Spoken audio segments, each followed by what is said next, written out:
Good evening and welcome. Thank you so much for coming out to Fairyland tonight. Really thankful to have all of our guests here. You are an amazing group and so thankful to have you to join us tonight. Before I get too far into this, I want to say if there are any parents with children, small children, 6 years and under, you're welcome to step out in the back. We have childcare provided tonight, so if you have any young ones that need some assistance with that, or if you have one that acts like you're 6 years old, you can take it back there too. That's all right. But now, we are so thankful to have you here. I really want to thank you as guests to being here tonight. You are what make this event happen, and so thankful for that. I also want to thank all the individuals that have helped chip in to make this happen. We've had a lot of hands that go into this, and it is an incredible night, and so thankful to have everybody here. I'm going to welcome Joshua Crain up tonight to join me here on stage. And I met Josh a few months ago, and he shared a message very similar to what we're probably going to hear tonight. And I left that night saying, he needs to come visit Fairyland and share this message. And I walked into Lance and Misty's house that evening, and I said, let's start praying about this. And a few weeks later, I talked to the elders, and I said, let's start praying about this. And I went to a few church members here, and I said, let's start praying about this. And before you knew it, I got connected with Josh, and he and I shared a few emails and a few text messages and went to lunch, and he showed up here tonight, thank goodness. And I really appreciate all he's doing. He's going to share with us about the Passion Initiative. He's going to share with us a great message tonight, and I'm just so thankful to have him here. Before we get started, I'd like to open up with a word of prayer, and then I'll turn it over to Mr. Joe.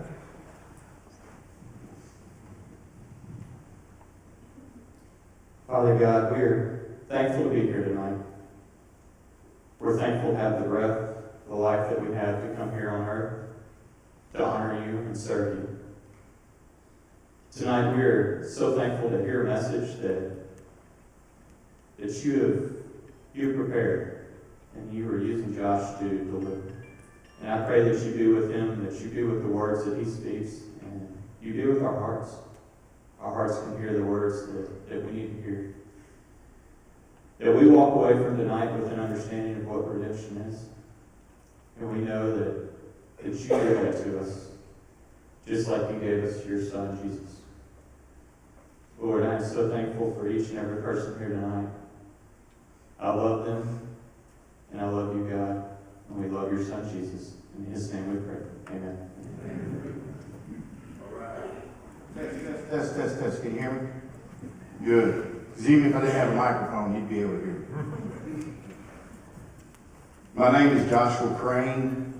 I'm going to tell you first about the Passion Initiative, just a couple minutes here, and I'm going to kind of lead into what we're going to talk about tonight. So, the Passion Initiative, I'm sure everybody in here remembers a little thing called COVID.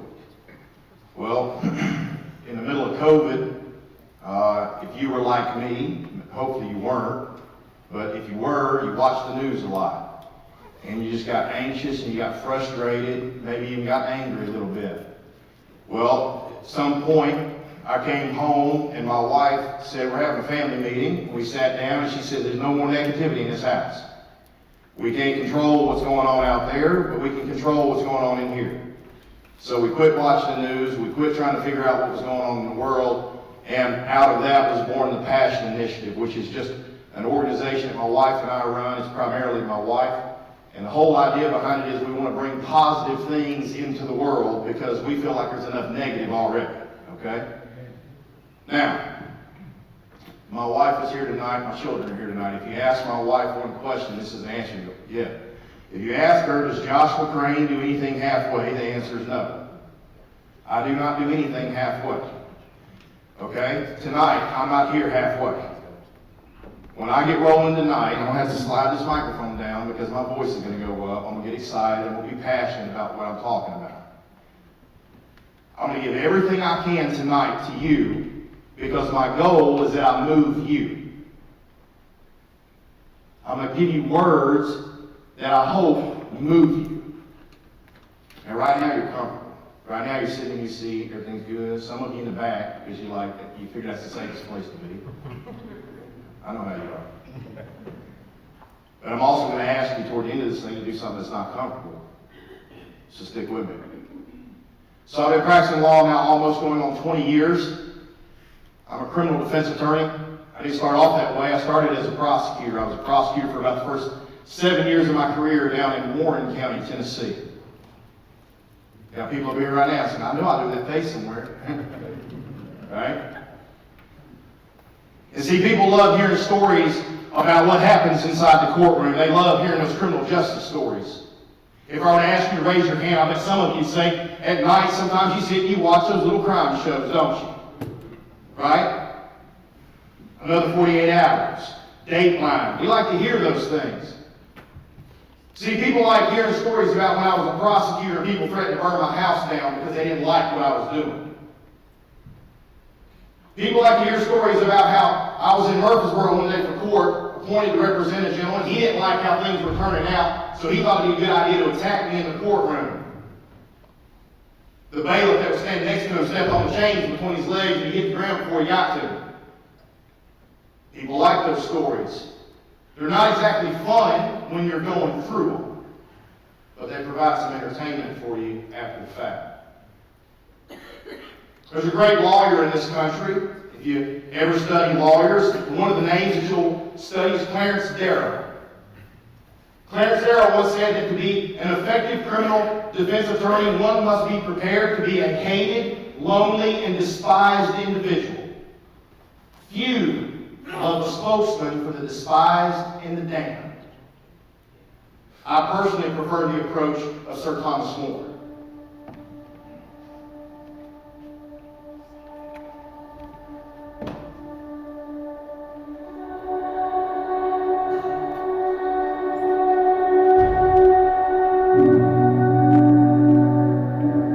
Pray that, for the glory of God, and in the pursuit of His justice, I may be trustworthy with confidences, keen in study, accurate in analysis, correct in conclusion, able in argument, loyal to clients, honest with all, courteous to adversaries, ever attentive to conscience.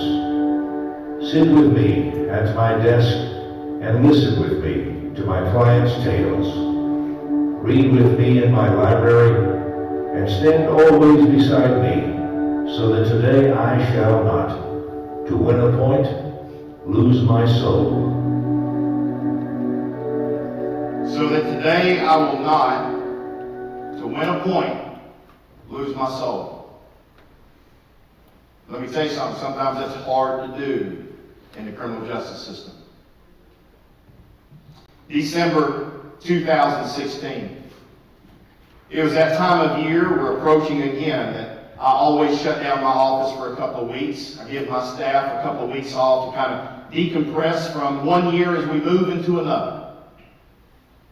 I'll never forget it. I was standing in my kitchen in my home at the time. I lived over in Las Casas. I got a phone call from another attorney in town. He said, "Hey Josh, I had this guy call me. He's down at the jail right now. He's going to need a lawyer. They wanted to hire me, but I've got conflict on it. I can't handle it. Given what he's charged with, I thought about you. If you're interested, you might want to go down there and talk to him."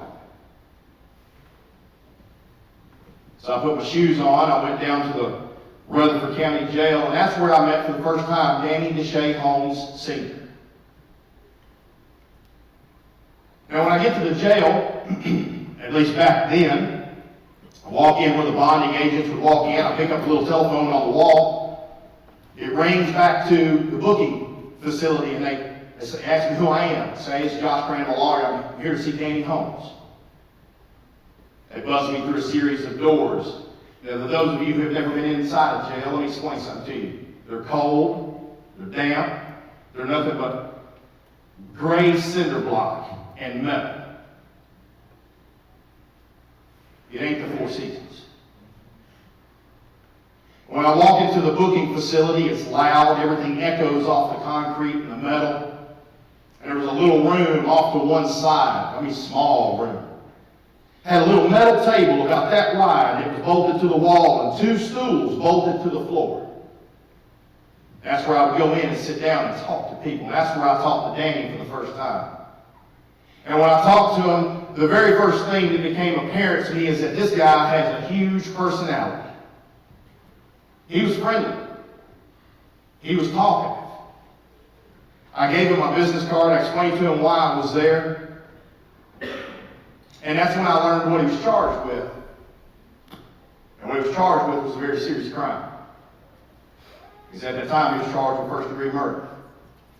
Now, let me pause right here because I want you to understand something about first-degree murder. In the state of Tennessee, if you were convicted of first-degree murder, there are only 3 possible outcomes that await you. Number 1, you could receive what we call life.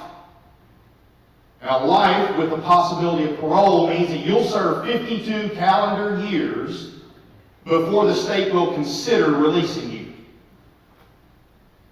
Then there's what we call life without the possibility of parole. You spend the rest of your natural life in prison. You die in prison. And the third option is the death penalty. The state kills you in prison. So to say that the stakes are high on a charge like this is an understatement. It's literally a fight for the rest of your life. And that's what he was charged with.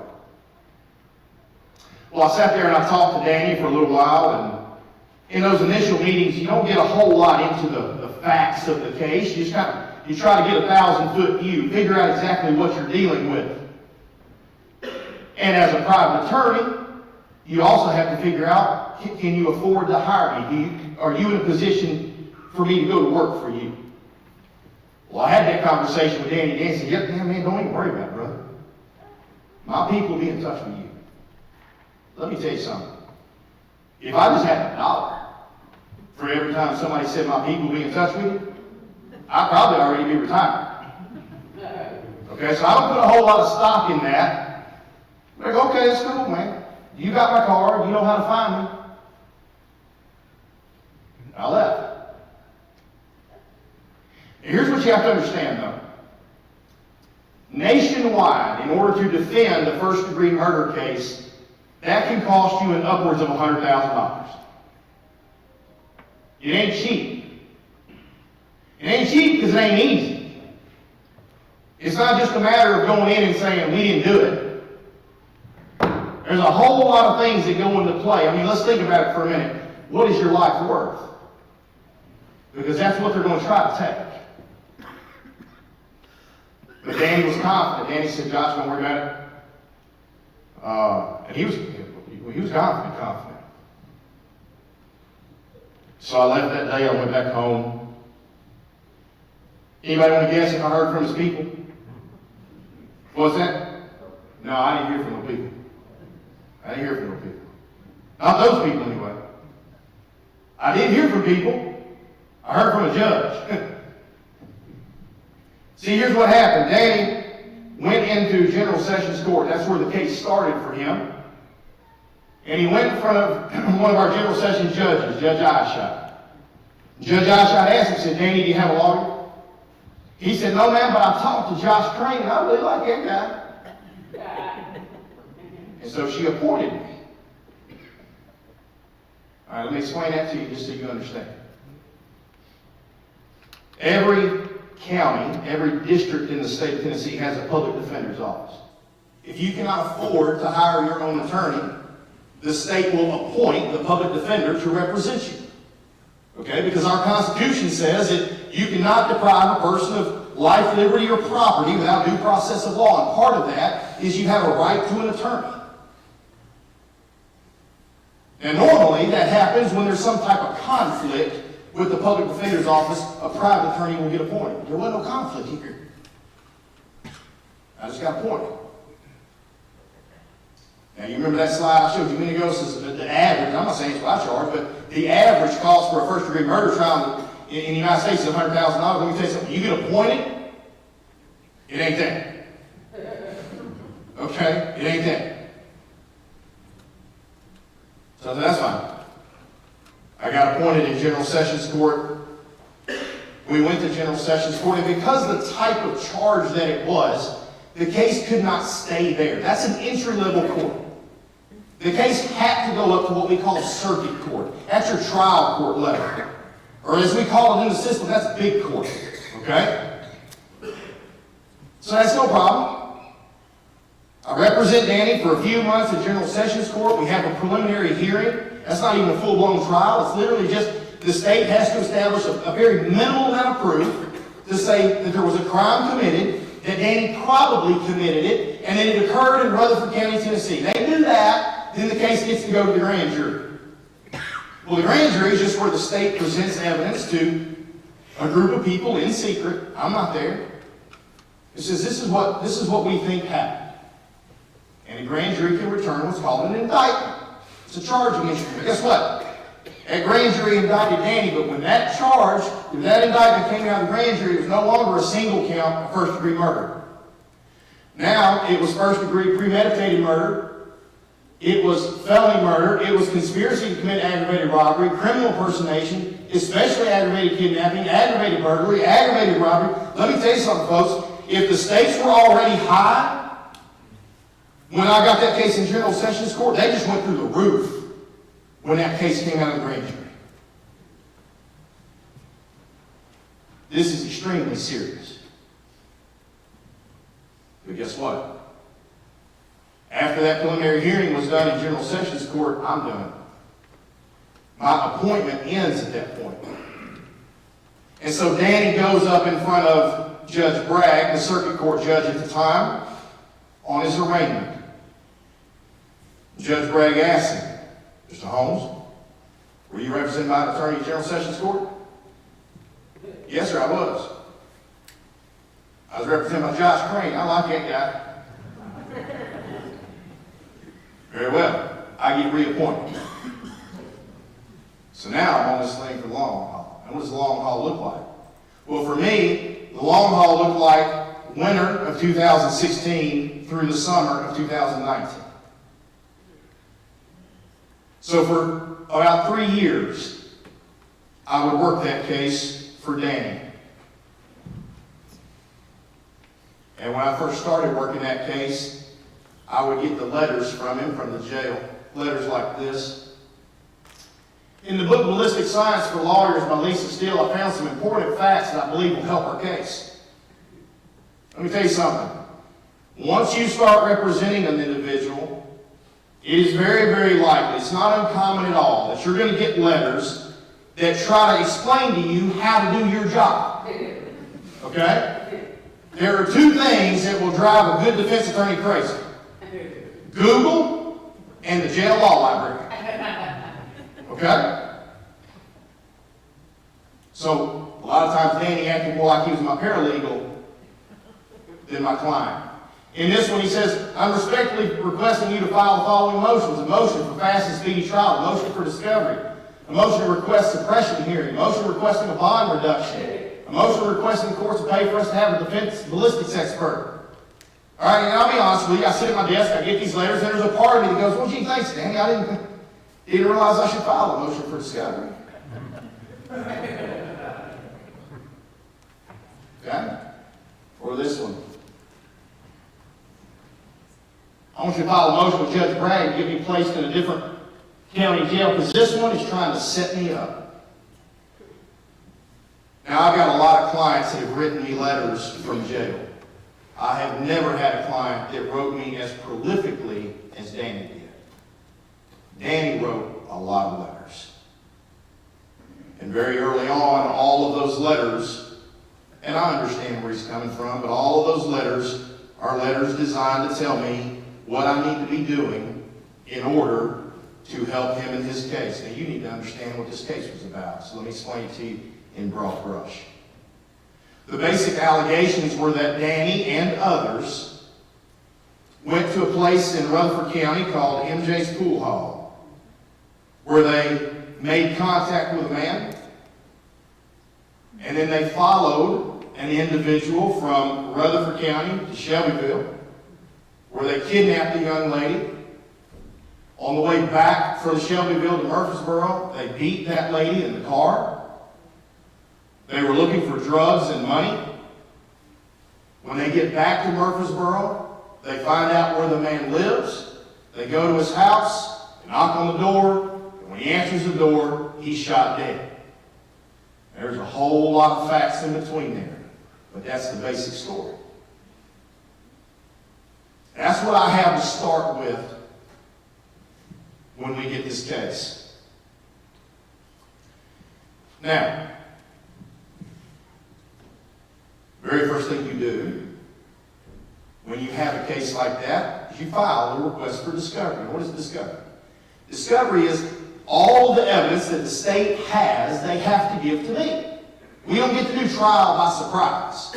All right? So what does that evidence look like? Well, in this case, this evidence was well over 1,000 pages of paper, multiple CDs, dozens and dozens of photographs, expert reports. It was voluminous. There was a lot there.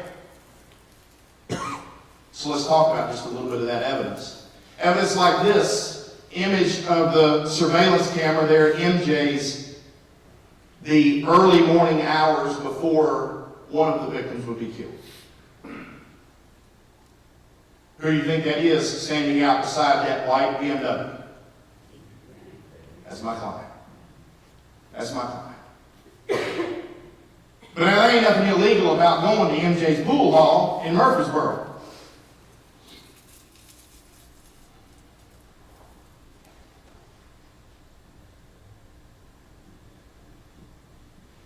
This is also MJ's surveillance. Seen that car before? I have too.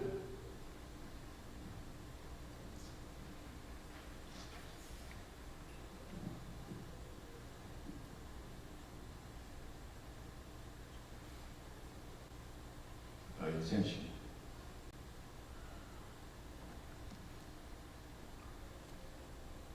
See that car door open? See that person get out?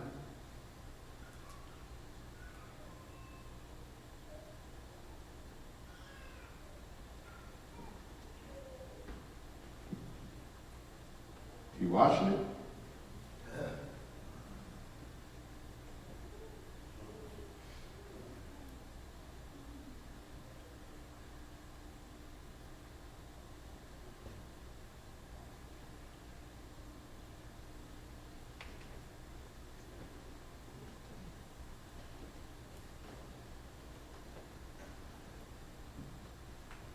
Keep watching. See that person walk into that vehicle?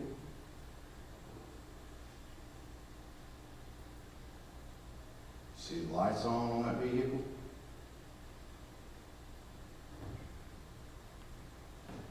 So I got that piece of evidence. I looked at it. I had to figure out what it is.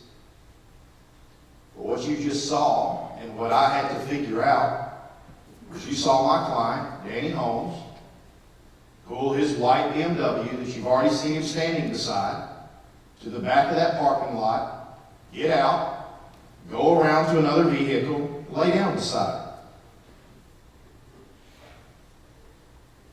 Well, because when he laid down beside it, he put a GPS tracker underneath. What Danny didn't know, I didn't know until I saw that video and when those lights came on, there was somebody in that car.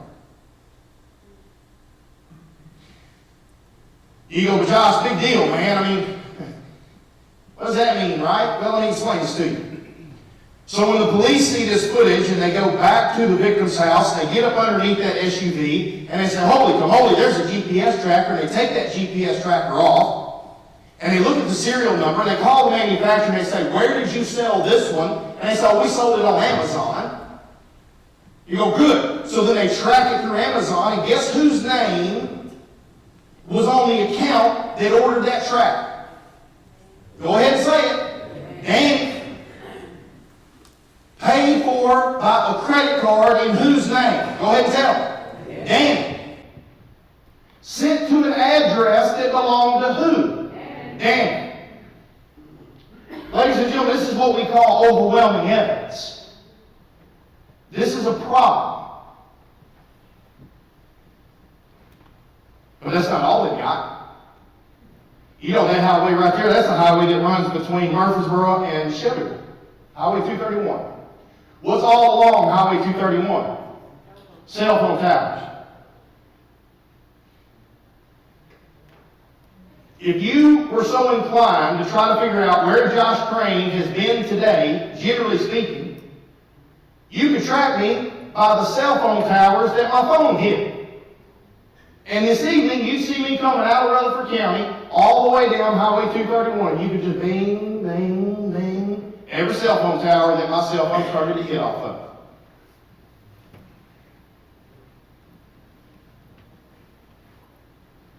And when you analyze that data,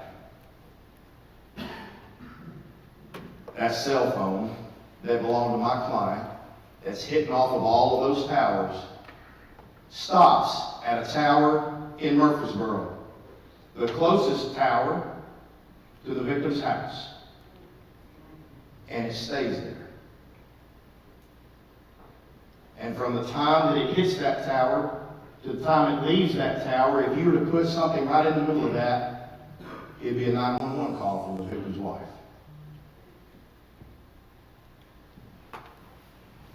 So now, we've got pretty strong proof that puts my client not only putting a tracker underneath the victim's vehicle, but traveling along Highway 231, stopping in Murfreesboro and hitting off the cell tower closest to the victim's house at the time that the homicide will occur.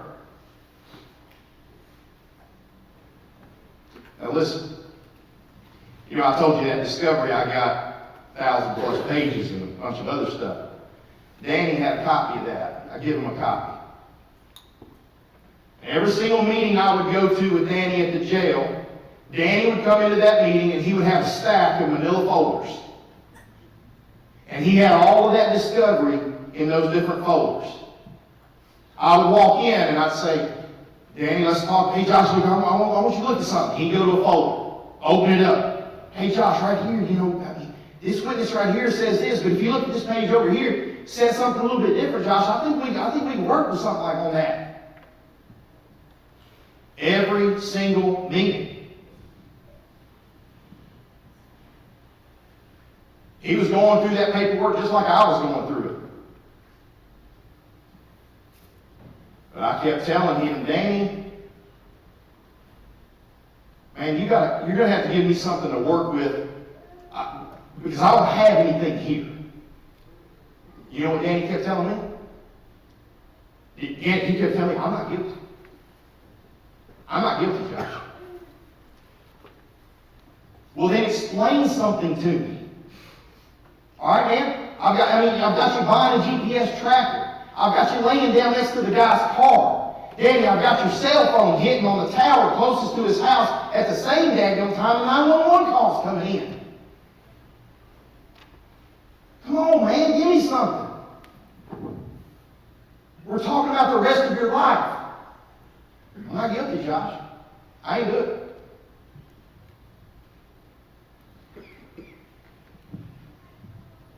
That went on for a while.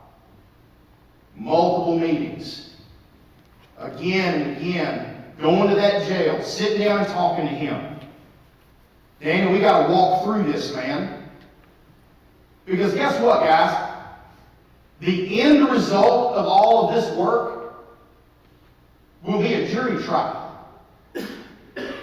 A trial where the state of Tennessee and myself are going to put 12 to 14 people in a box. And I'm going to walk in front of them just like I'm walking in front of you. And the state of Tennessee is going to show them all of that evidence and try to convince them that my client is guilty and my client deserves to spend the rest of his life in prison. And my job is to stand in front of them and say, they're not right, ladies and gentlemen. There's something else here that they're not telling you. Let me tell you about that. So that you can go back there, deliberate, look at everything, and say not guilty. But how do you do that when absolutely every single thing you have is only pointing one direction. How do you do it? Just let me tell you something. I'm not going to lie in court. And I'm not going to make anything up. It is what it is.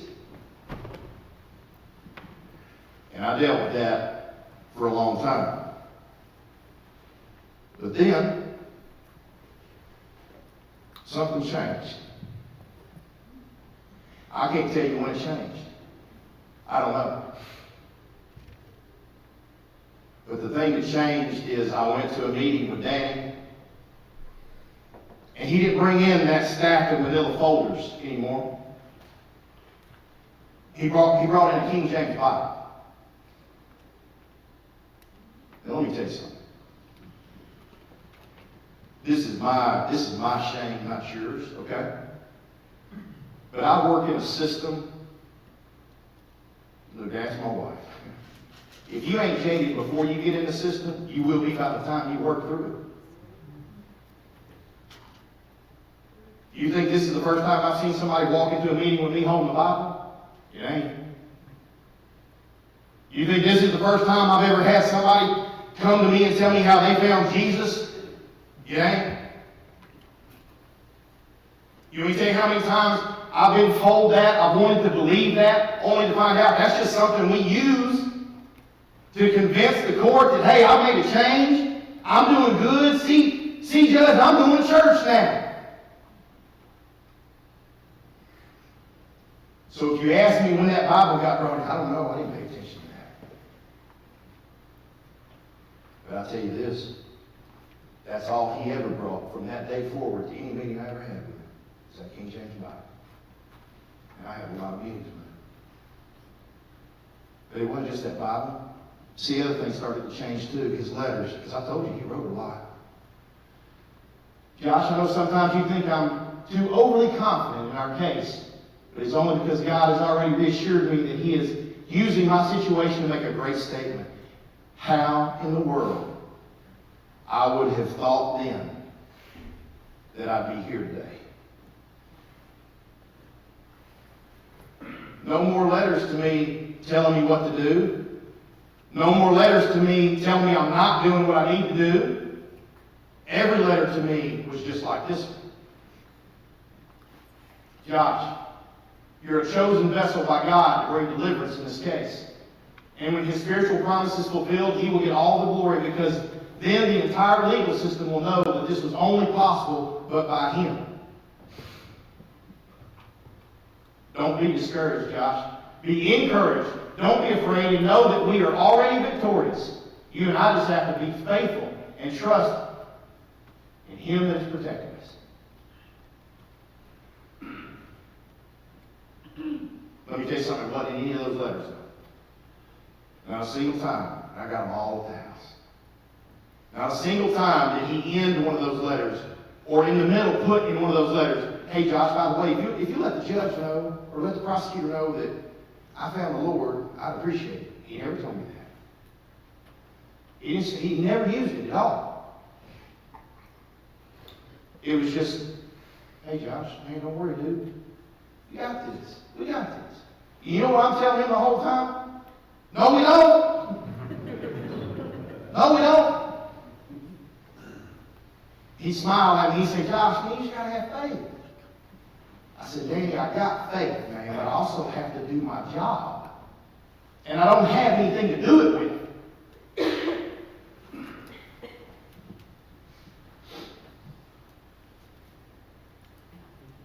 We got set for trial finally January of 2019.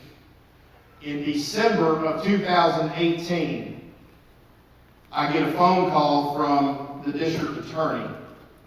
The district attorney tells me that Danny is no longer at the jail. Now, that's a problem. And it begs an important question, right? Well, if he ain't at the jail, where is he? Well, it just so happened, I'm not going to say too much about this, I got my own opinions about it, but it just so happened that separate and apart from all of this stuff that Danny was facing, he had a small little gun charge. Now, I say small little. In comparison, it was not the thing that he was the most concerned about. Well, somebody thought it was a good idea to tell the feds, and the feds decided that they would indict that gun charge against Danny in federal court. Let me explain this to you. It's one of those things that unless you're in the system, you don't know this happens. But here's the way we say it. If the feds come get your client, that's just it. There is no pick up the phone and say, hey, y'all, I need my client back. We're trying to do some business. It doesn't matter. When the federal government shows up at a jail and says, you're coming with us, they don't call me first and tell me. They don't call me after it's done. They don't care what I'm in the middle of. The feds take it, and that's it. So, we go to Judge Bragg. We say, Judge, my client's gone. The feds have him. I've been able to track him down. He's in Owensboro, Kentucky, federal detention facility.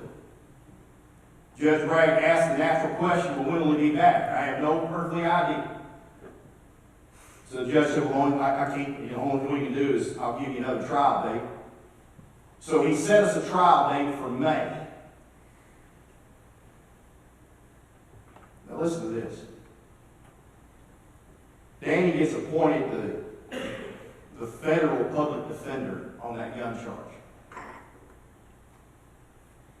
The federal public defender goes in front of the district judge in Davidson County, explains to that judge, this gentleman had a murder trial scheduled to begin in January in Rutherford County. And for the only time in my career, a district magistrate judge in the federal system looked at the U.S. attorney and said, what in the world are you doing? He had a trial set on a homicide in state court, and y'all thought it would be a good idea to bring him up in the federal court on this? Send him back. And Danny came back. So when he comes back, I let him know, Danny, we've got a new trial date. We're going to go to trial in May. Now, as a trial date approaches, things kind of get heated up. You start kind of working overtime, making sure that you are aware of everything you need to be aware of, that you're doing everything that you need to do. And so I would continue to go to the jail and have those meetings with Dan. I would bring all of that evidence with me every time I would go meet with him. We would walk through all of it. And Danny would continue to tell me, Josh, I ain't guilty. Josh, I got faith in you, man. I got faith in you, Josh. You just got to trust. Now, this case, more than any other I've ever worked, tested me. It tested me in ways that I've never been tested. You see, there's the legal side of me that says, I have a client who is facing absolutely overwhelming evidence of guilt. And yet, he's just telling me, we just need to have faith that God's got this. That if we just trust in God, everything's going to be okay. And here's the quandary that created for me. I'm a man of faith. Not perfect, for sure. So there's a part of me that says, I'm not going to deny that. God can do what God wants to do. And let me tell you something, He can do anything.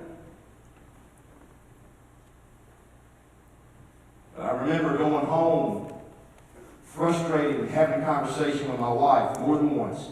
I don't know what to do. I don't know what to do. Legally, if I were to go ask my colleagues, what do I do? They're going to say, Josh, go have him evaluated. Have a mental evaluation done. Because he's clearly not functioning with all his faculties. I mean, how could he be in the face of overwhelming evidence? But there's another part of me that says, I'm not going to submit a man to a mental evaluation because he's got faith in God. but I'm still on a losing path, at least in the courses. So we continue to have that conversation back and forth. Josh, just, hey, man. Danny, I don't have anything to work with. We're going to lose. As May approaches, I'm in court one day on totally unrelated things. Judge Bragg calls myself and the prosecutor up to the bench. We go up to the bench and Judge Bragg says, gentlemen, we've got the Holmes matter set, May, whatever. Yes, sir. So there's a conference in Washington, D.C. that I'm going to be attending. I'm going to need to move that. Oh my goodness, you got to be kidding me. You just look at a judge when that happens, you go, yes, sir. But inside you're screaming. Because now you got to go back to your client and say, hey, I know you've been sitting in jail this entire time. I know you've been adamant about wanting that trial. But it just got continued again. But he gave me a trial date in August, so I told Danny, and this is what Danny said to me. This was somewhat of a disappointment. But we know that all things work together for good to them that love God and who are called according to his purpose. That's his answer to me. So we have a trial date set January 2019. And that trial is going to last for a week.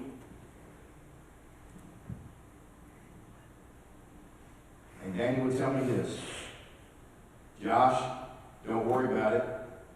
The truth will set you free. The truth will set you free. As that August trial date approached, we once again started ramping up, doing the work that needed to be done, reading, rereading, examining, re-examining.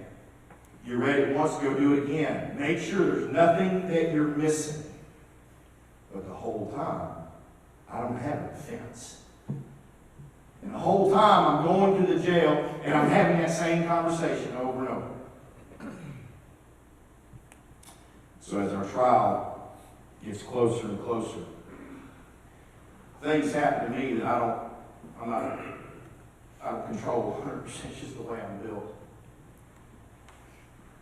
A couple of weeks before trial, as a general rule, my family knows, like, this is kind of when we don't deal with Dad anymore. Okay, we just let him be. About a week before trial, my diet changes. I stop eating for the most part. I'm up early, I'm in the bed late. All I'm doing is going through my case, going through my case, going through my case. What am I missing? What am I not missing?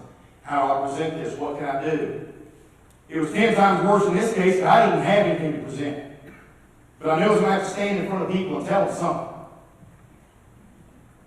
The weekend before the trial was set to begin, I had a Friday and a Saturday scheduled at the jail for trial prep.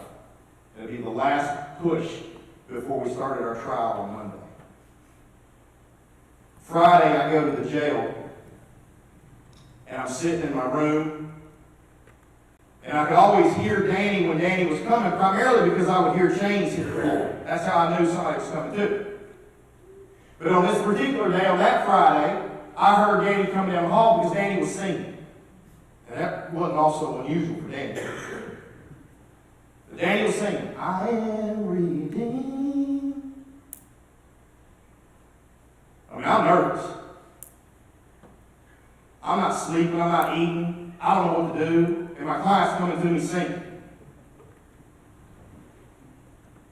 He comes in the room, and we honestly had probably the worst meeting we've ever had. Everything was off. I had all of my stuff with me. He used to call me, we joke about it, but he used to call me his corny white lawyer. He used to make fun of what I would wear when I would go to my meetings with him. He'd make fun of us. If it was cold outside, I had a sweater on. He'd make fun of my sweater. He said, Josh, you're my corny white lawyer. Well, I also had this corny little rolling briefcase thing that I could put all my documents in. And I had all that stuff with me. And the whole time I'm there, these are longer meetings now. Normally they give me about an hour. These are 3 or 4 hours long. whole meeting, we're just off. We're not communicating. We're just not meshing at all. I knew I was coming back the next day anyway. There was a specific piece of evidence. I left it sitting on my desk at my office. I didn't have it with me. So we were just going to end the meeting. As the guard was coming up to get Danny asked me, he said, "Hey Josh, you ever heard that song, Redeemed by Big Daddy Weave?" I said, "No, I never heard it." He said, "Josh, man, you got to listen to that song, man." I said, "All right, Danny, I'll listen to it." And I'll just be honest with you, okay? I mean, if you get in my truck with me right now, more likely than not, you're going to hear Sturgill Simpson, Waylon Jennings. Big Daddy Weave is one in my playlist. But that night, it just so happened that my wife and I were bringing our kids over to the Wilson County Fair. And along the way, I took my phone, I plugged it up into the car, and I went on YouTube and I found that song and I listened to it. And holy cow. What a song. What a song. That Saturday, I was scheduled to be at the jail early that morning, 8 o'clock. My law partner at the time was a man named Jake Flatt. Jake was a younger attorney. He had never tried a case, and he wanted to second chair this morning. He wanted to sit with me and kind of get some experience. I said, "That's fine, Jake. Let's meet at the jail at 8 o'clock. Well, that Friday night, Jake sent me a message and says, "Hey, Josh, I'm not going to be able to go to the jail. Something came up with my daughter. My wife isn't going to be able to be at home, so I need to stay. But I'll meet you at the office when you get done at the jail." I said, "Okay, that's fine." So I go to the jail with my corny little rolling briefcase. I go in that room before Danny gets in there, and I got all my stuff set up. I've got all my files, I've got all my CDs, all my photographs, I've got my laptop set up on the end of the table, I've already got it opened up, I've got it plugged in, I've got the evidence queued up to exactly the point that it needs to be from what I didn't get to see on the day before. I'm ready to go. Danny walks in, and for the next couple of hours, we don't talk about the case at all. He came in with that King James Bible. And I've explained it this way every time I've told this story. It's the truth. That meeting was just like we were sitting in my living room just talking about the Bible. I don't know why I had done it, but I had agreed to preach the following day, that Sunday, at our home congregation. I normally would not do that. And Danny was like, "Hey, what you saying about, Josh?" I was just following the tree of life from Genesis to Revelation. "Oh man, talk to me about that. What is that?" We talked about that. He was asking me questions. "Hey Josh, what do you think about this? Over here when it says this, what do you think that means? Hey Josh, I got a question. Now, I've been studying on this, and I'm curious. Do you think Satan was already in the Garden of Eden before Adam and Eve were created?"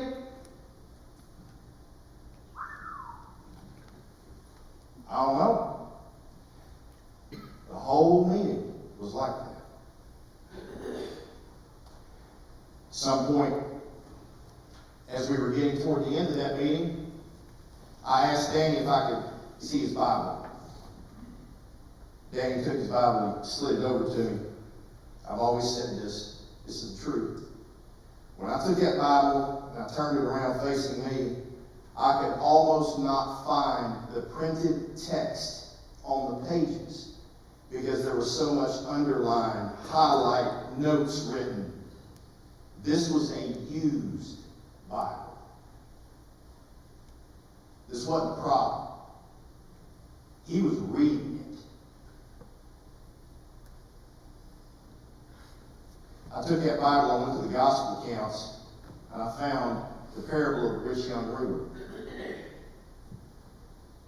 This rich young ruler goes to Jesus, and he says, "What do I need to do to inherit eternal life?" And Jesus says, "Keep the commandments." And the young ruler says, "Well, I've done that since my youth." I've done all that, Jesus. Jesus said, well, go, sell all that you have and give it to the poor. Come, follow me. And the Bible says that the young ruler went away sorrowful because he had much.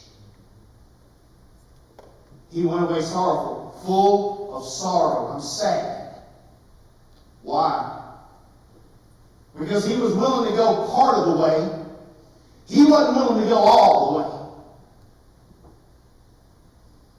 And I asked Danny, I said, Danny, what are we doing, man? What are we doing? Are we going all the way, Danny? Give me something. The guard came to get Danny, put the handcuffs on him. And as the guard was radioing for clearance to move him from one room to another, Danny looked at me and said, Josh, I'm not the trigger man. I was there. But I didn't kill that man. I didn't pull the trigger. Now listen to me. If you want me to tell you that legally that made any difference, it doesn't make a bit of difference. There's a little thing called criminal responsibility. It works like this. If me and you decide that we're going to go rob the bank, but you say, I'll let you drive because you're a better driver than I am. If I'm sitting in the car and you go inside the bank and you shoot and kill the teller, I don't get to go to court and say, hey, I'm not the one that pulled the trigger. The law says you are equally guilty of that death. But you know what? I could at least in good faith go in front of a jury and say, ladies and gentlemen, he didn't pull the trigger. I could at least go in front of people and say, if you want to hold the right person responsible, that's fine, do it. But he's not the one that pulled the trigger. I've at least got an argument.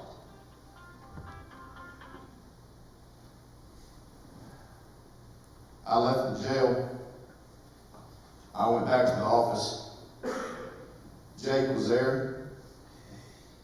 He was ready to work. I came walking in. He came out of his office. He said, all right, Josh, what are we doing? I said, just go home, man. What do you mean go home? I said, we're done. What happened? What happened? All I can do, Jake, is say, he's not the trigger man. That's all I got to work with. So Jake went home. I went home. And for the first time, and the only time, I've tried a bunch of trials, the only time that I have 2 days, certainly before a jury trial, had an overwhelming peace was then. I left that office and I wasn't stressed. I left that office and I wasn't torn up on the inside. What am I going to do? I was at peace with the decision that had been made. And I knew what I was going to do. So I got up that Sunday morning. I went to church services with my family and I preached my sermon. I bet you nobody probably remembers that. Monday morning, what would typically happen in any other circumstances, I'd get up between 2 and 3 o'clock in the morning, I'd get my suit on, I'd be ready to go, I'd go to my office, and I'd start working. Let's go, let's go. I can't get anything done sleeping. But not that morning. That Monday morning, I actually got up and took my dog for a walk. I made breakfast. I ate breakfast with my family, which never happens the morning of trial. Not in my house. I got myself together, and I went to the courthouse. When I got to the courthouse, I went downstairs to the holding facility where they had Danny. I walked into the room. They brought him in. His family had sent him a suit. He had a 3-piece brown suit on. He looked good.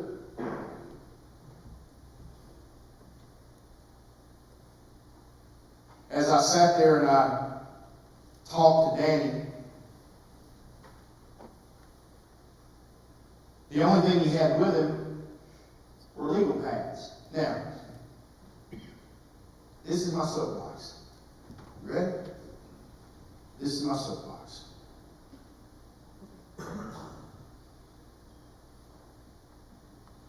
When you go to court,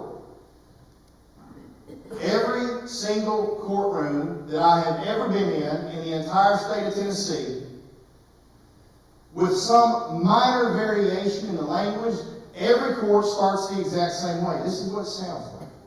Everybody sitting just like you are right now.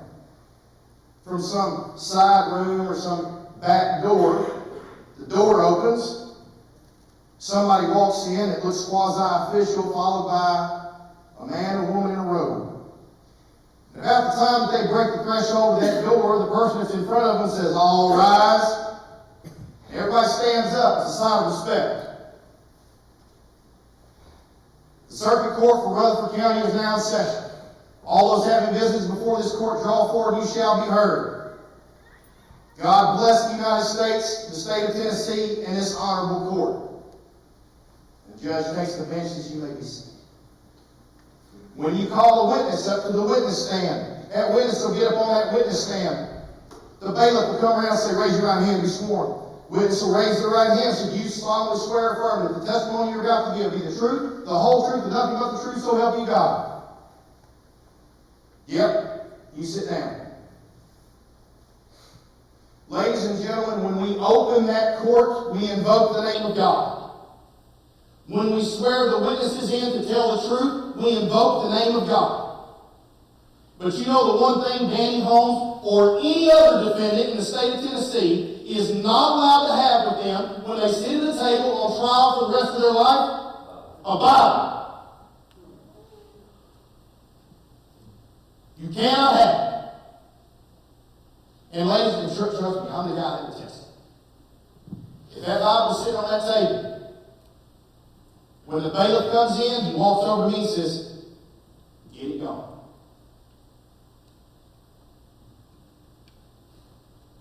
So Danny, knowing that he doesn't have the ability to have a Bible, he had legal pads. And on those legal pads, he had written down numerous scriptures. And he had written down the lyrics to Redeemer. So I talked to Danny before we went up to select a jury. That's the very first part of a jury trial. You go in, it's normally a large room with a lot of people. The state gets to ask a bunch of questions. We're trying to figure out if you'd be a good person to sit on this particular jury. And then I get to ask a bunch of questions. I'm talking to Danny, and before we go up there, Danny says, "Hey, I don't want you to ask any questions." Let me tell you something, that's a bad strategy.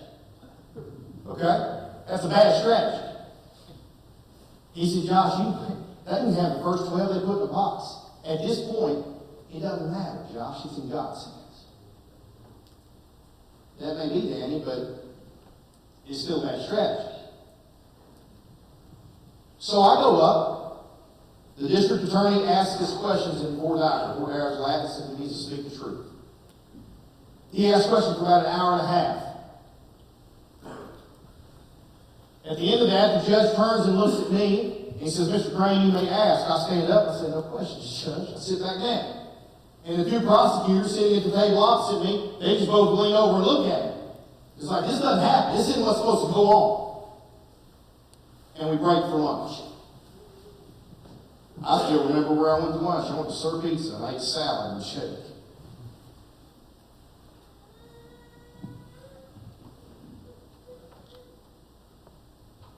I got back to the courthouse. I went back downstairs to meet with Danny. I walked in the room. Now we're separated by glass. He doesn't have his jacket on anymore. I pick up the phone to talk to him. I say, "How you doing, Danny?" He said, "I just don't feel good, Josh." Why not, man? I just don't feel like we're fighting. Woo! Yeah, we ain't. I get that's the problem, yeah. And he tells me, he says, man, I just feel like it's just weighing on me.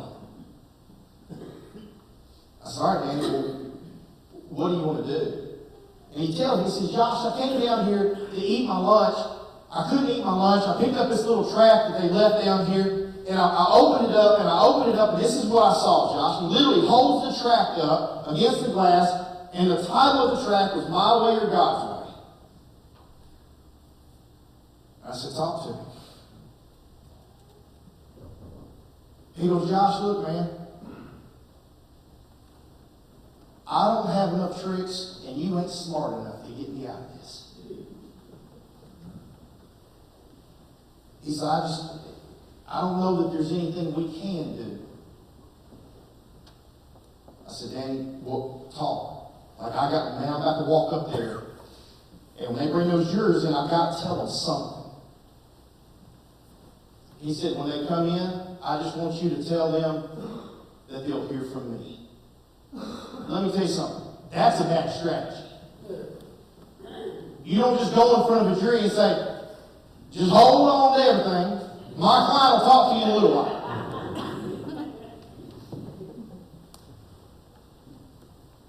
I got to do an opening, Danny. I got to try to set the stage. No. Just tell them they'll hear from me.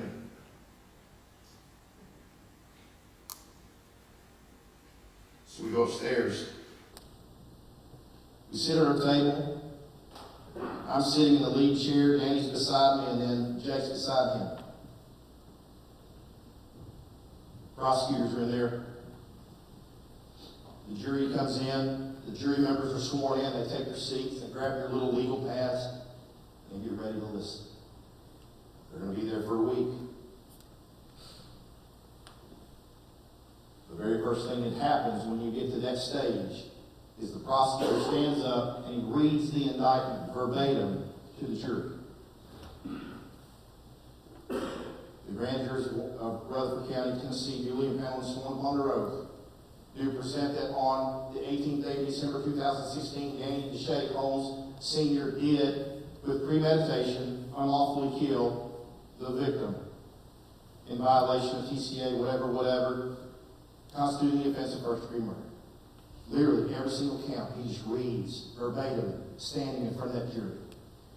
The whole time that's happening, Danny is fidgeting next to me. He's uneasy. I can feel it. I can sense it. He's not talking. He's not saying anything to me. I can just tell that he's stirred. When the DA gets done reading an indictment, it's really simple. The DA sits down, the judge looks at me, and he says, Mr. Crain, how does your client plead? And so, it's one of the simplest things I do. I just stand up and I go, Judge, respectfully, my client pleads not guilty to the charges contained in the indictment. And now we're off to a jury trial. But the DA got done reading the indictment in this case, and my client turns and looks at the judge, and he says, Your Honor, I'm guilty of all of it. I grab my client by the shoulder, I turn him around and say, Danny, talk to me. The judge immediately tells the bailiff, get the jury out of here. We're teetering, ladies and gentlemen, on the verge of a mistrial. It's taken a long time to get here, and it's about to blow up. The jury is ushered out of the room quickly. 2 more guards come over to where I am. They take my client and myself. They put us in a holding cell that's right behind counsel table. And then the judge calls me in. Me and the DA walk up to the bench. The judge goes, Mr. Crain, I assume you did not know this was going to happen. I said, no, sir, I did not. You need to go talk to your client. Yes, sir. I walk back in that holding cell. I turn, I go into a little door. And Danny is leaning up against the wall. And for the first time in 3 years, he's crying. I said, Danny, talk to me, man. Talk to me.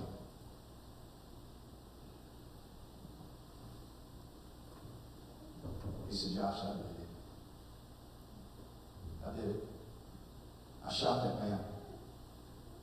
I didn't mean to. It wasn't supposed to happen. But I did. I did. He said, Josh, this whole time, I've been thinking, when I tell you the truth will set you free, Josh, I've been thinking this whole time that's a physical freedom. And Josh, I don't want to go home. I do. He says, but it ain't physical freedom, Josh. It's spiritual freedom. And I can't get that if I don't go all the way. I said, you tell me what we'll do. Josh, I'm guilty. I'm guilty. So we walk back in that courtroom.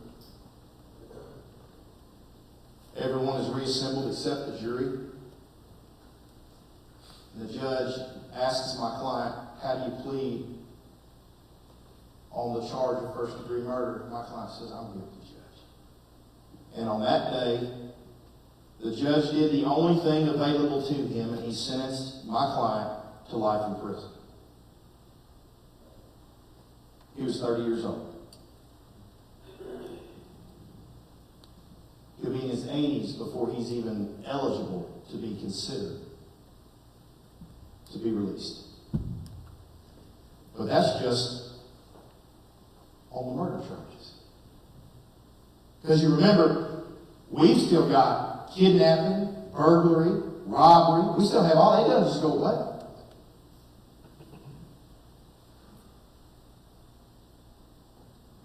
So now we have to have a sentencing hearing on those things.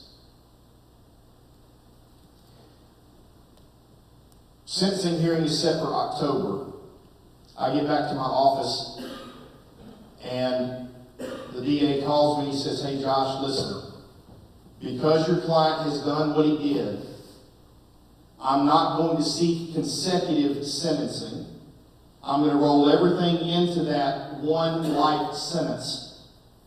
Let's go ahead and move that sentencing hearing up to Friday instead of waiting until October. Let's get everybody some closure. And I said, that's fine with me. I went and I talked to Danny about it. Danny agreed. Danny said, but Josh, when I go, do you think the judge will let me say anything? And I said, probably, Danny, but I'll ask him to make sure. So we show up for court that Friday. On those remaining counts, Danny approaches the podium. The judge walks through each of those remaining counts and asks Danny how he pleads, and on each one he says guilty, guilty, guilty, guilty, guilty. The judge accepts the prosecutor's recommendation of sentence so that Danny has one single life sentence to serve. And then I asked the Judge, my client would like to speak, would you allow that? He said, yeah. I've got a transcript of what he said. But at one point, his mother, who was sitting in that courtroom, was the one that he addressed. Mama, you know I love you. You know I love you. Like, nothing will ever be able to take that away. Like, Mama, I promise you, no baby boy, you're going to serve the Lord forever. It don't matter, Mama. I'm going to serve the Lord forever. And when I get down to these penitentiaries, I'm going to tell every young person I meet how Jesus set me free. I'm going to tell everyone I had the 750 Li BMW, Gucci, Louis, Balenciaga money. I traveled all over the world and I was empty. I chased all this stuff and I was empty. And I didn't have nothing. But when I found the Lord, He changed my heart. And I'm so thankful. And I ain't going back.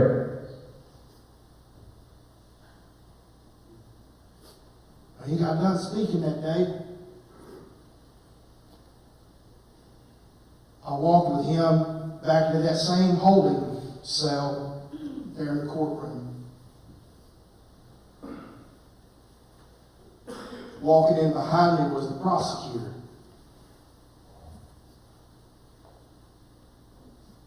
I turned around because I realized that somebody was behind me. I saw him. He had tears in his eyes. He was standing at that podium right beside me when all of that was said. He shook my client's hand. He told my client that he was convinced that he was going to lead the biggest prison revival the state's ever seen. And then he, I, my client, and 2 guards, we all held hands and we prayed.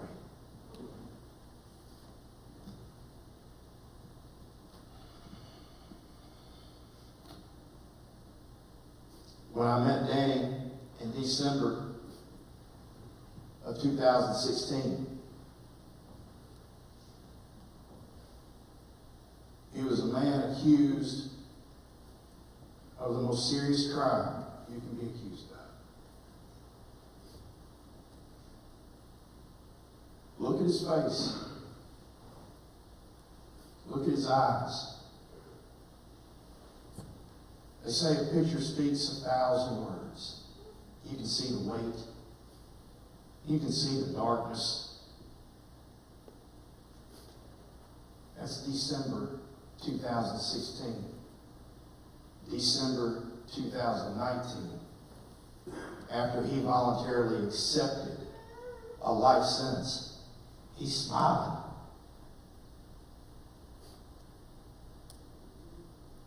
He's smiling.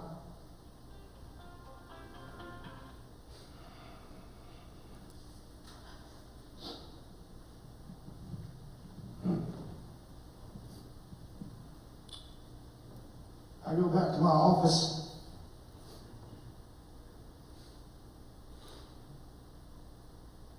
Because I had asked Danny that day, sat down with him on that concrete metal. And we had talked about it in the past. I said, Danny, you ever thought about being baptized, man? In typical Danny fashion, he looks at me and goes, Josh, how are we going to do that?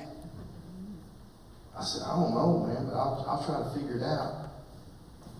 I left the jail that day, or the courthouse that day. I called my staff. I said, I want you to call the Rutherford County Jail. I want you to give me a meeting with the sheriff. Now listen. I said it like that because, I was trying. Just as a general rule, when a defense attorney calls the jail and says, I want a meeting with the sheriff, well, that just don't happen. And it didn't. It didn't happen. But you know what? I've spent a long time trying to build good relationships with people on all sides of the system that I have to work in. So I called other people and I said, hey, look, I first tried to figure out if there was a way that we could transport, even if I paid for it.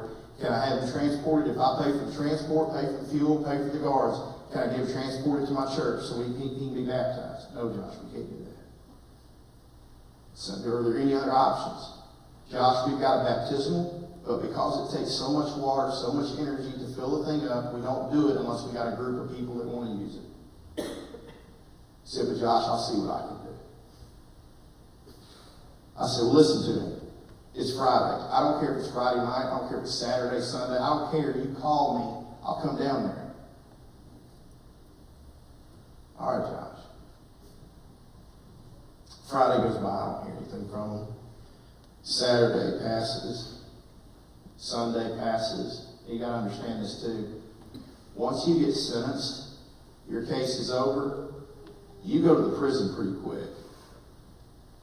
So he ain't going to be around long. Monday comes, and I've got a little bit of hope because now it's a work day, maybe, but there's nothing. And I got to go to court on Tuesday. Tuesday, I'm getting ready to go to court on my 1 o'clock docket. My cell phone rings. Person on the other end of the phone says, hey, Josh, can you be at the jail at 12:30? I'll be there. At 12:30, I went to the jail.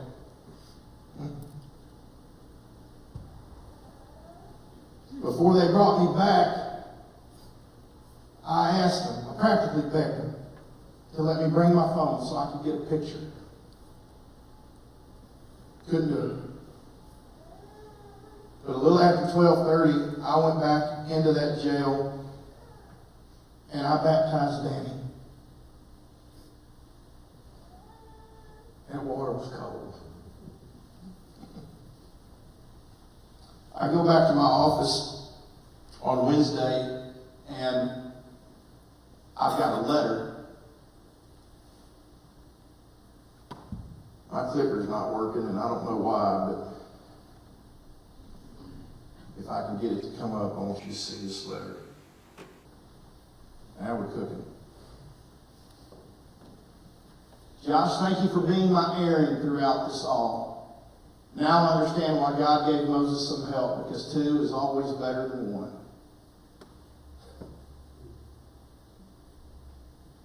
That ain't the typical kind of letter I get. Josh, please don't allow our power story to end here. Please go and open your big mouth. Tell the world how Jesus is still alive today. I didn't notice this until the very first time I gave this presentation. But that letter is the first and the only letter that he ever wrote to me where he said bye. When he signed off. You see, he wasn't supposed to see me again. That's the way it works. My job's done. He goes to prison. I move on, he moves on.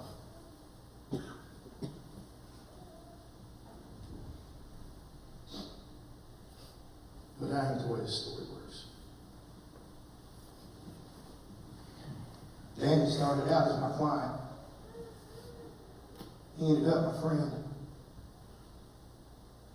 That Bible that he's got right there, he wrote me a letter one time and he asked me if I would get him a Bible that had both the Hebrew and the Greek. He wanted to study both of those side by side, so I sent him one. The Bible that he had in jail at the time that he was in Rutherford County that I represented him was a Bible that was underneath the bunk in a holding cell that he got put in after there was a big gang fight, and he was in solitary. And he told me, that was the only thing that was in that cell, and for the longest time I resisted. I ain't going to open it. Ain't got nothing in there I need to know. And then one day I broke down and I started reading, and Josh, I couldn't put it down. After he went to prison, he mailed me that Bible. And I'm not saying this in too harsh of a way. It's just I've been in this system a long time. That Bible never made it to me. See, that's what happens. We play games in this system sometimes.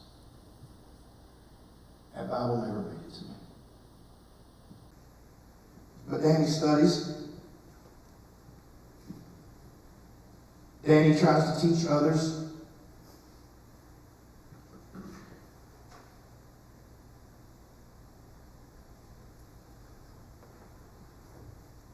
Hey guys, this is Dan. Josh supported me to do an opportunity to say a few words to you guys. So I just want to say thank you for being part of the presentation. Thank you for sharing this presentation.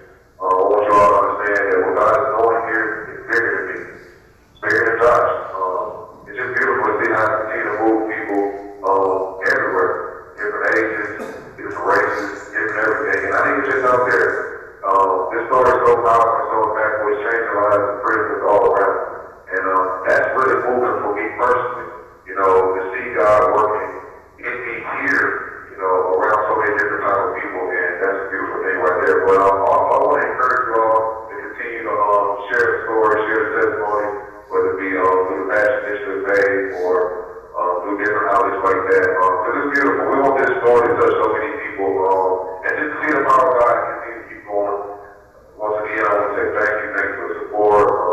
Thank you for supporting the prison ministry. Thank you for supporting Passion Initiative. Thank you for support for everything that's going on here. God is getting all the glory, and it's a humbling, beautiful experience.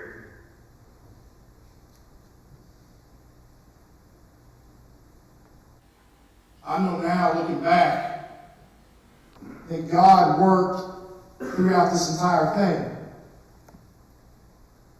You see, I never should have been appointed to represent him. That should have been the job of the public defender. His trials never should have been reset as many times as they were. He should have never come back from federal custody, but he did. He should have eaten his lunch that day instead of picking up a tract that would touch him.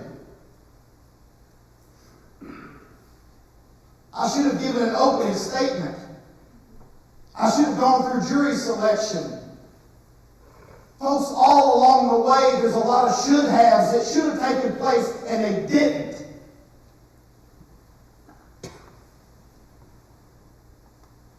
So why don't I tell you this story? I'll tell you the story because it's a story of redemption. I go around and I tell this story because this story changed me. It didn't just change Danny.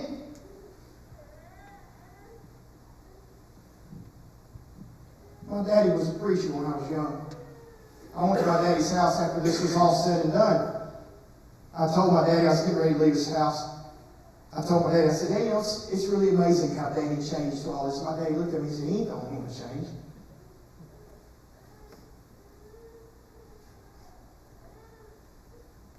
You see, for those of you that come into a place like this and you pick this book up and you read it, man, oh man, so many times we think that this is a history book. We think that what's contained in this are stories from the past, and it's good instruction for the future, but that's it. And I'm telling you that the God that worked making all of this, the God that I serve is the same yesterday, today, and tomorrow. I'm telling you that the power that God had then, He's got now. You see, we come here and we learn stories about David. Oh, we know King David, right? An adulterer and a murderer, and yet a man after God's own heart. God used him. We read stories about people like Peter. Oh, you remember Peter, right? You know, Peter goes to Christ and he says, even if everyone else forsakes you, I won't. Not me. I will go and die with you. And then he denied him 3 times. Can you imagine that? They went up to him and they said, hey man, you're one of him, right? You were with him. I wasn't with him. I don't know him. I don't know him. We study about people like Paul, who persecuted the church. He specifically asked, can I please have letters so that I can go to Damascus and I can get Christians and I can drag them out of their homes and I can imprison them and I can kill them? And along the way, God stopped him. He said, I got something else to get you to do.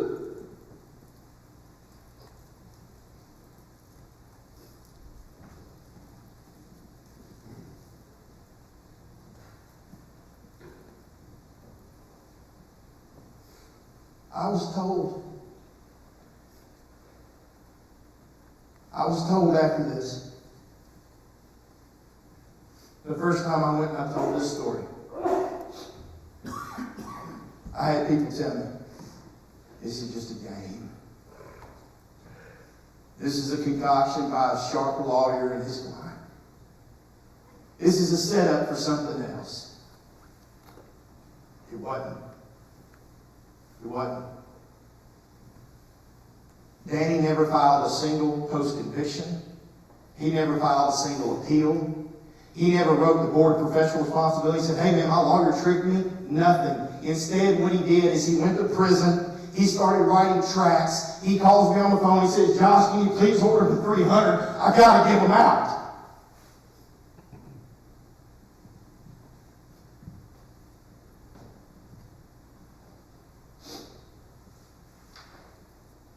So why do I tell it?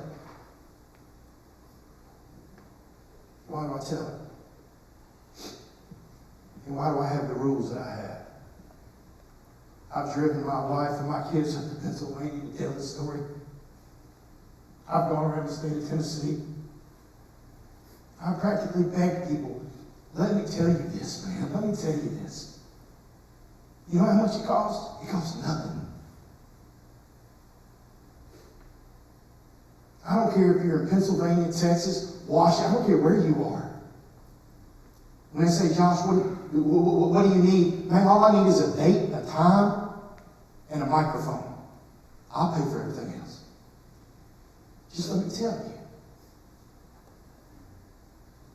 Why do I want you to know it? Can we get real for a minute? I want you to know because I know for a fact, there's people in this room right now that when you look in the mirror, you don't like what you see. I know that. I know for a fact there's people in this room that you feel like the mistakes you've made are too many. They're too big.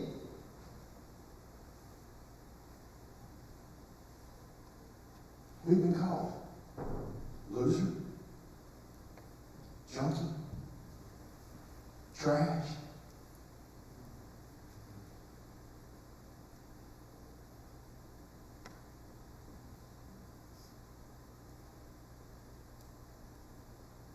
And sometimes you think, maybe they're right. Maybe they're right. What have I done? What do I have to show in my life that has value?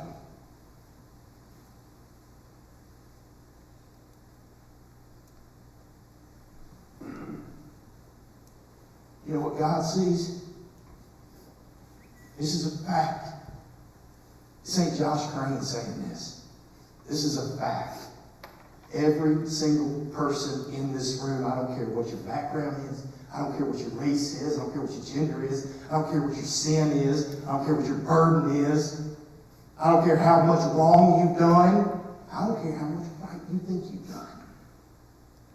What God sees is someone made in His own image.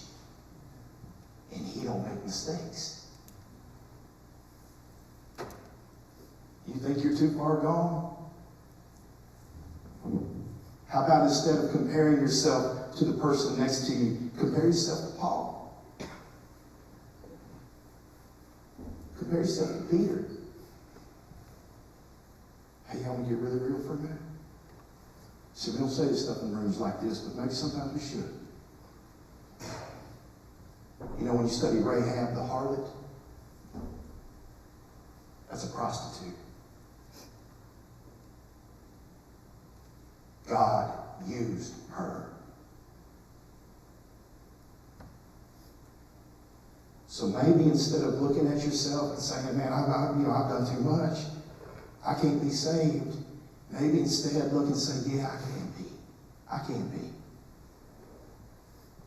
And I hope that what this story shows you is that it's not just history. It's not just good stuff that happened a long time ago. I've got a friend now who's serving a life sentence in prison. And he's one of the freest people I know.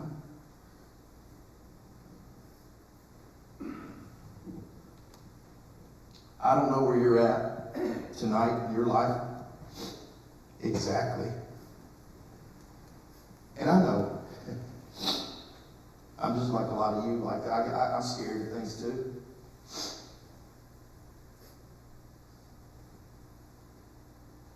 I'm going to hit this clicker, and there's going to be a slide that comes up. It's just a black slide. But I want you to listen. I want you to listen. And remember, I told you in the very beginning I was going to challenge you. I told you, you're comfortable right now. But I'm going to push you. Now I'm pushing you. A lot of you will sit in the seat right where you're at. You stay there. But for the rest of you, for those of you that know what it's like to look in that mirror, for those of you who know what it's like to have that burden that you don't feel like you're strong enough to carry, I can't take it away. But here's what I can do that's out of my comfort zone. I'm going to stand right here. If all you want is a handshake, I'll shake your hand. If you want a hug, I'll hug you. If you want to cry on my shoulder, come do it. Because this is about you recognizing that you have value.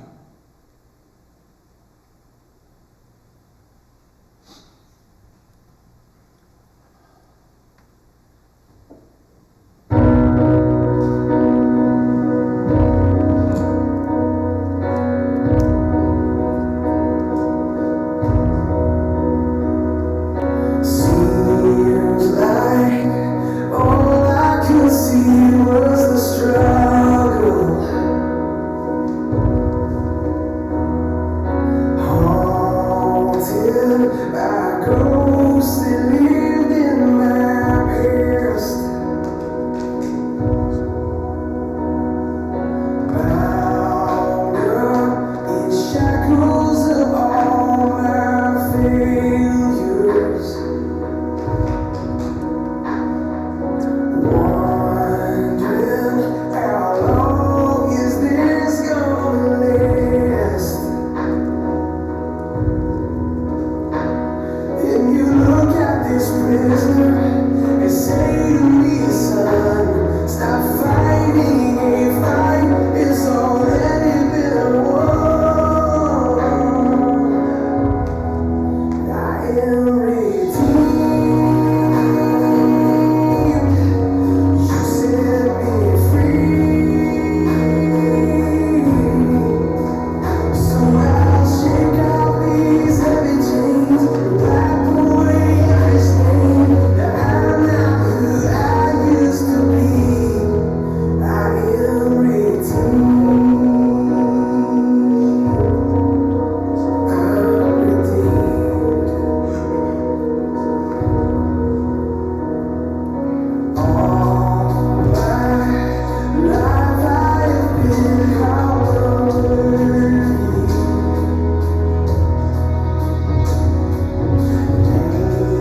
by the voice of my shame and regret. But when I hear you whisper, child, lift up your head, I remember, oh God, you're not done with me yet. I am redeemed. You set me free, so I'll shake out these heavy chains, wipe away every stain. I'm not who I used to be, because I don't have to be. The old man inside of me, 'cause his day is long and gone. Because I've got no name, a new life, I'm not the same. In a home that will carry me home, I am redeemed. You set me free, so I'll shake out these heavy chains and wipe away every stain. 'Cause I'm not who I used to be. I am redeemed. You set me free, so I'll shake out these heavy chains and wipe away every stain. I'm not who I used to be. Oh God, I'm not who I used to be. Jesus, I'm not who I used to be. 'Cause I am redeemed.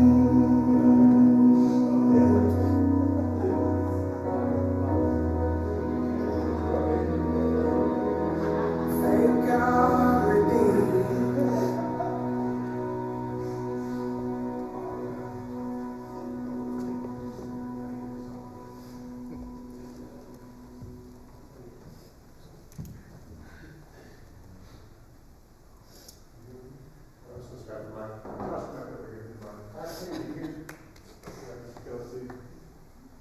Josh's wife.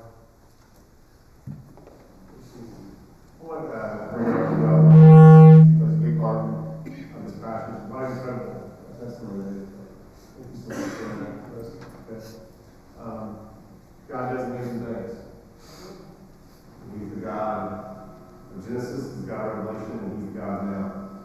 I'm so proud of you guys, and the things you guys do, the lives you guys are changing, and the testimony you're sharing. And He doesn't do this for money. He didn't come here to make income tonight. He comes because he loves Jesus. And He met a man who loves Jesus, who changed his life. And if you're looking to know more about Jesus, and you're here in Chillville, Bethel County, we invite you to come here to Crain. We can share the story of how Jesus has changed our lives. As this church, He's changed every life here. We love to share this story with you. I want you guys to keep Josh and Ashley, your kids, in prayer. When you minister like this, you share stories like this, Satan's always back. He's going to go trying to shut it down. Because the last thing he wants is his testimony to get out. So I hope you guys can be praying along with me in this church for the ministry. That God protect them and their family.